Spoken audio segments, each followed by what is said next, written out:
Today, we'll be looking at more cool and unique KeyForge combos. A large number of these combos come from you guys and your incredible support on the last combo video we did. So before we get into it, I just want to thank you all for your suggestions. They were absolutely key in making this video happen.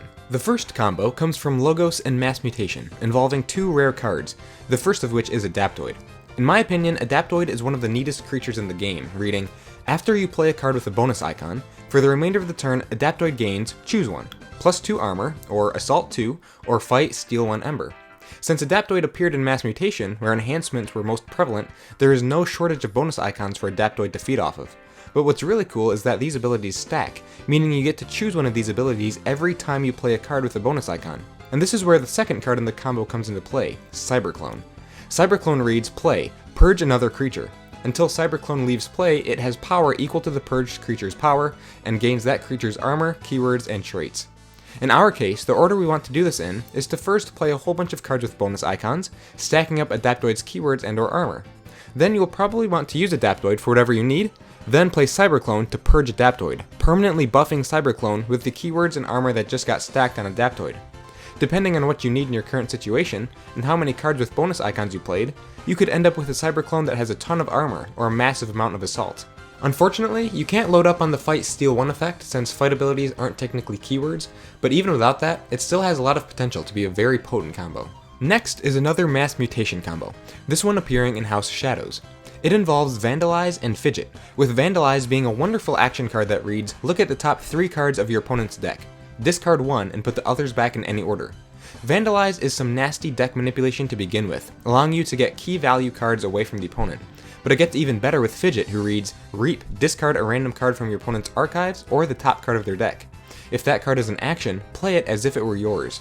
So, first you play Vandalize, discard one of the 3 cards you get to look at, then arrange the other 2 on top of the opponent's deck in whatever way will be most advantageous for Fidget's reap ability.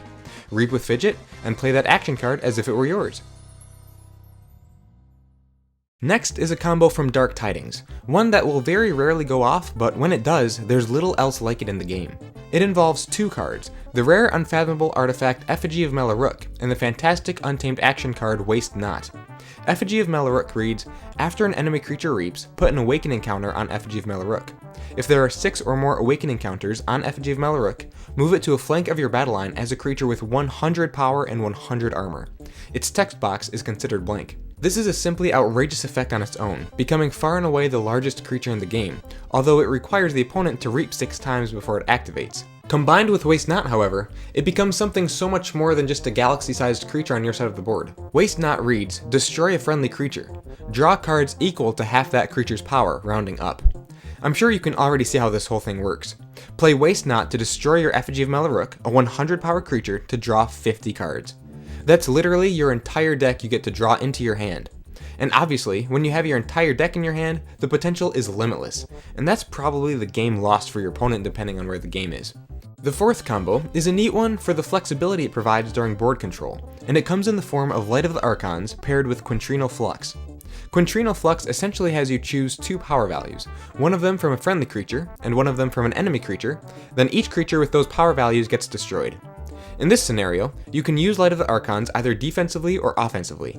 It reads, this creature gets +1 armor and +1 power for each upgrade attached to it. Ultimately, in this case, Light of the Archons is being used to change the power value of a creature, either to keep it alive or to destroy it.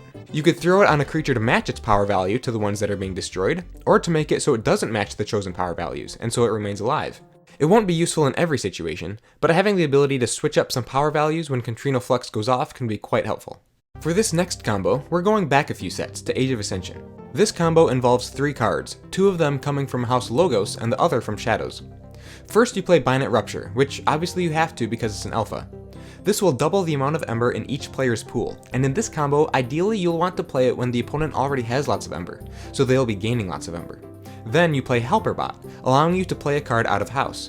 This Out of House Shadows card is too much to protect, stealing all but 6 of your opponent's Ember, which you just doubled with Binate Rupture. With some good timing, this combo can result in some truly astonishing Ember Burst, not only initially doubling your own amount of Ember, but then letting you steal all but 6 of your opponent's doubled Ember. The only downside to this combo is that AoA Logos doesn't have much in the way of Ember control, meaning that your opponent will probably still be at 6 Ember after the combo, so unless you have another helper bot for an out-of-house option, or key cost is already increased, the opponent will probably be forging. It's a decent alternative to the infamous Brig combo, so if you don't have access to that combo, this one offers similar results, and the burst it offers is undeniable. Last video, I talked about a neat mass mutation combo involving Transporter Platform, Subject Kirby, and Skippy Timehog, allowing you to lock your opponent out of their board for numerous turns in a row depending on their removal options. Well, it turns out there are a number of other great candidates besides Skippy Timehog to go along with Transporter Platform and Subject Kirby. One of them is Infernus, allowing you to control Ember and purge cards every time you call Star Lions. Another is Bonithing, whose effectiveness is dependent on the number of forged keys your opponent has, but at max potential allows you to steal 2 Ember every time Star Alliance is called. Really, any creature with a solid play effect would be a solid option for this combo. A couple other examples include Ghosthawk, or, if you're really lucky, a gigantic creature like Ultra Gravitron. The combo ultimately begins with Subject Kirby and Transporter Platform. If you've got those 2 cards, you can really substitute anything you want for that 3rd card. Our last combo for this video is from Worlds Collide, involving Compsos Haruspex and Buzzle. Compsos Haruspex is a unique Saurian creature that reads, each friendly creature's play effect is a play reap effect. In the right decks, this creature is an absolutely deadly tool, and it affects Buzzle in a pretty neat way, who has Skirmish and reads, play fight. You may purge one of Buzzle's neighbors. If you do, ready Buzzle. With Compsos on the board, this effect becomes a reap effect as well. In Worlds Collide in particular, purging your own creatures is actually a pretty viable strategy for advancing your game plan, and Buzzle offers great utility in that you can mow down the opponent's battle line by fighting with Buzzle and simultaneously purging your own. In this case, however, perhaps there aren't many creatures to fight, or maybe you'd rather go for a big Ember Burst. With this combo, Buzzle will ready every time he reaps and purges a creature because of Compsos. So, abiding by the rule of 6, Buzzle can continue to ready and reap and purge, and ready and reap and purge until he's run out of targets, or you no longer want to purge creatures, or the rule of 6 has been hit. It's a unique way to burst some Ember that your opponent may not see coming. So, those are a few smaller, neat combos that can be pulled off in KeyForge. Some are definitely rarer than others for sure, but either way, if you find them in your deck, be sure to try them out. Let me know in the comments of any other combos you'd like to see talked about. Extra feedback is always fantastic to see. Thank you all so much for watching, and I can't wait to see you all again in the next one. See you later.